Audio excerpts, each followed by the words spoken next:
Cada ano, centenas de pessoas entram nos Montes Apalaches. A maioria volta. Mas tem um grupo que simplesmente desaparece. Sem rastro.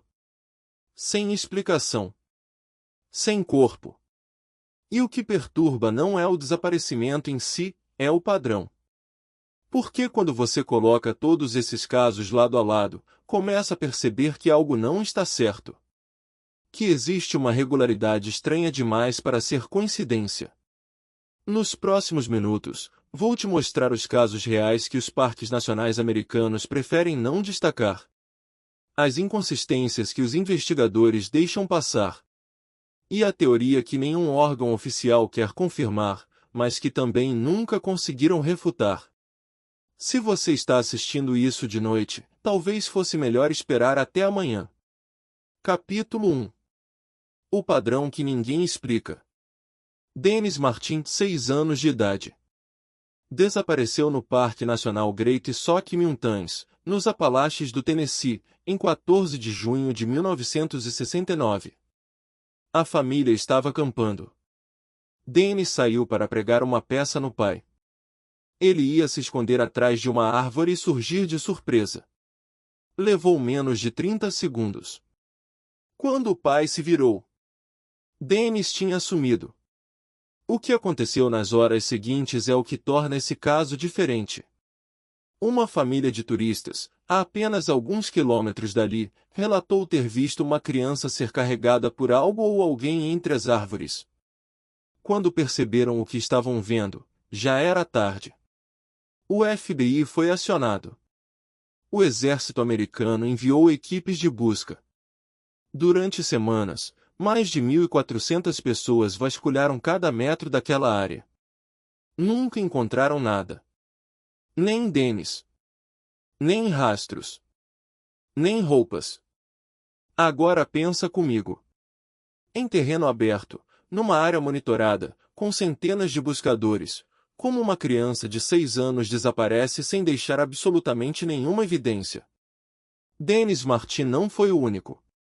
Nos Apalaches, existe um fenômeno que o pesquisador americano David Paulides passou anos documentando. Ele chama de Missing 411. Casos de desaparecimentos com características específicas que se repetem. Pessoas que somem em condições climáticas normais, em áreas relativamente acessíveis, sem sinais de acidente. Quando os corpos são encontrados, e muitas vezes não são, estão em locais que as equipes de busca já tinham verificado. Às vezes sem roupas.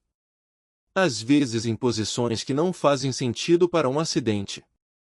O Serviço Nacional de Parques dos Estados Unidos foi processado para liberar os dados de desaparecimentos. Recusou.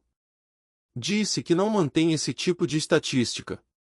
Um órgão federal que administra 85 milhões de acres de território americano não sabe quantas pessoas desaparecem em suas terras. Você acredita nisso? Capítulo 2. Os casos que não fecham. Vou te contar mais 3 casos. Presta atenção nas similaridades. Caso 1. Járida Tadeiro. 3 anos de idade. Colorado, 1999. Jared foi com o pai numa trilha nas montanhas. Em determinado momento, ficou para trás do grupo. Os adultos pensaram que ele tinha seguido à frente com outras pessoas na trilha. Quando perceberam que ele não estava em lugar nenhum, começaram a busca imediatamente. 4 anos depois, partes dos ossos e roupas de Jared foram encontradas em terreno elevado, numa área que as equipes de busca tinham verificado repetidas vezes. As roupas estavam viradas do avesso. Os ossos mostravam marcas de dentes de um puma.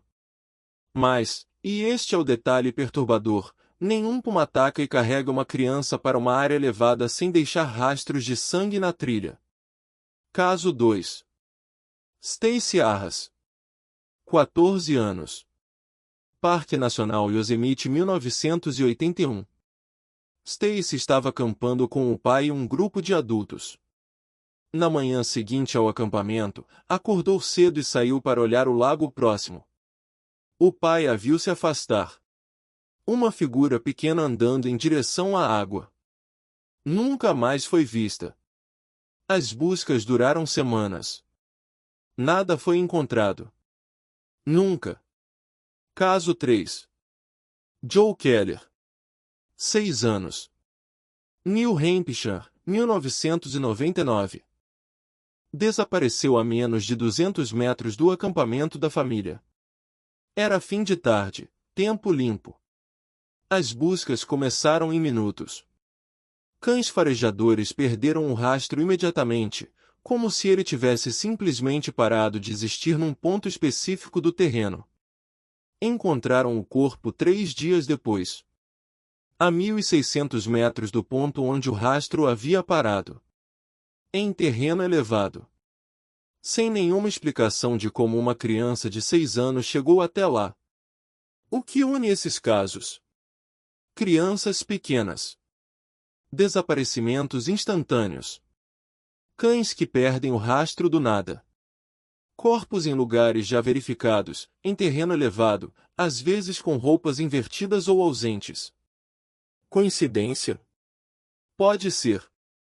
Mas quando você tem dezenas de casos com o mesmo padrão, em locais diferentes, décadas diferentes, a palavra coincidência começa a pesar.